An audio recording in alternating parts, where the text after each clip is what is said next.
So can we start ARNI in de novo hospitalized patient with HFrEF? The de novo heart failure and escalating challenge. Global report heart failure history. Our patient hospitalized for heart failure are 43% of patients in the proportion of overall patients who were de novo heart failure, with rates ranging from 20% in North America to 79% in Southeast Asia. In prevent study, 66% of patients were newly diagnosed heart failure with reduced fraction. The security Valsartan keeps the de novo heart failure patients out of hospital and help them live longer. So what is the message from this pioneer heart failure? It's that ARNI, usage of ARNI significantly lowers incidence of composite of CV deaths or heart failure rehospitalization in patients de novo hospitalized HFrEF patient with sacubitril Valsartan combination. So the ESC guidelines are there. I think initiation of sacubitril Valsartan shortly after hospitalization for ADHF, acutely decompensated heart failure in patients with newly diagnosed heart failure. A subgroup analysis was the transition study, where the study population of this patient post-hoc analysis comprised hospitalized patient divided into subgroup based on heart failure history, newly diagnosed, that is de novo, HFrEF or chronic heart failure with reduced EF diagnosed prior to enrollment in the study. To assess the tolerability of the treatment as the proportion of patients who achieved the target dose of 200 mg BID at the end of 10 weeks after randomization. And secondary endpoint was initiating sacubitril Valsartan shortly after hospitalization in newly diagnosed, that is de novo heart failure patients. Number two, the proportion of patients who received and maintained any dose of sacubitril Valsartan more than 2 weeks leading up to 10 weeks after randomization, and the rate of permanent study drug discontinuation due to drug adverse events. So this was the secondary endpoint. So what is the outcome? The sacubitril Valsartan improves echocardiographic parameters in de novo hospitalized patient with HFrEF. It improves remodeling and pump function more effectively as compared to ACE inhibitors and ARBs in de novo hospitalized patients. So look at the parameter, percentage of change in LVEF in this group more than 50%, and percentage of more than 10 reduction in LV and diastolic dimensions. They are two important markers which we assess on clinical ground, improving EF and reduction in left ventricular and diastolic dimension. In both these parameters, ARNI outscored NLP. And I have a lot of patients who were having very bad heart function. We started this molecule, and after say 6 months or a year, when we repeated echocardiography, we started doubting our previous echoes. I mean, the improvement was to that extent. I think that is a miracle drug for heart failure patients.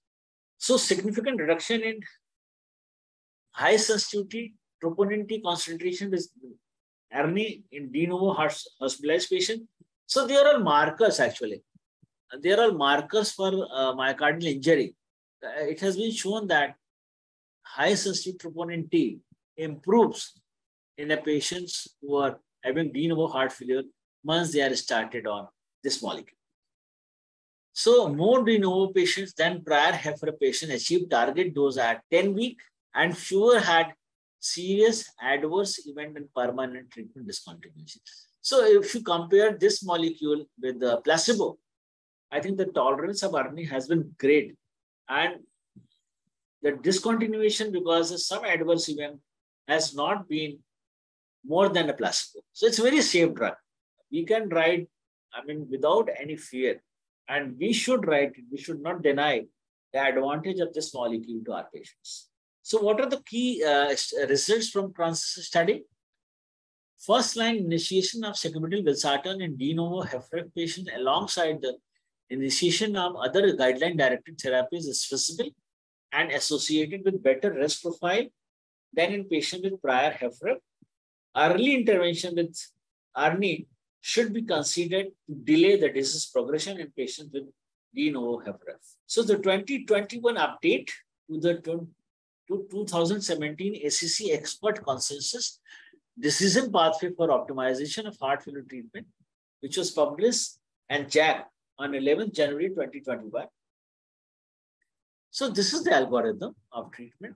HFrEF states say we must start ARNI, preferred choice, as foundational therapy, along with beta blocker and diuretics.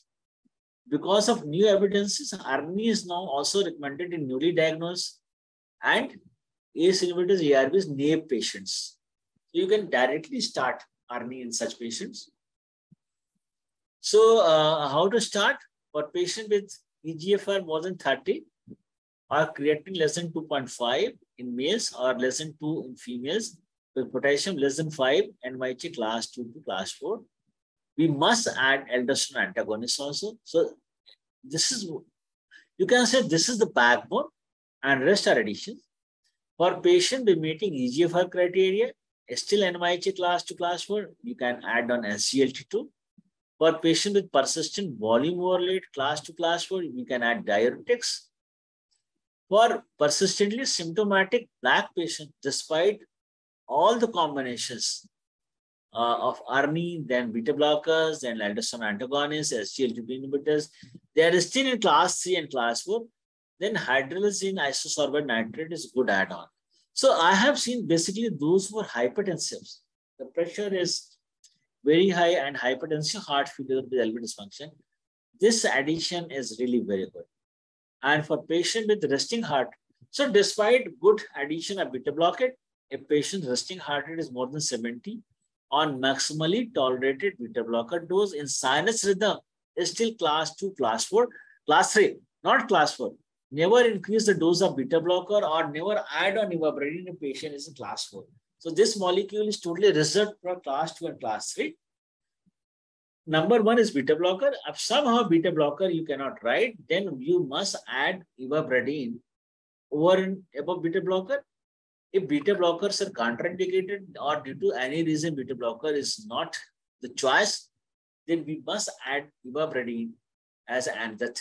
So clinicians should aim to achieve optimal GDMT within 3 to 6 months of initial diagnosis.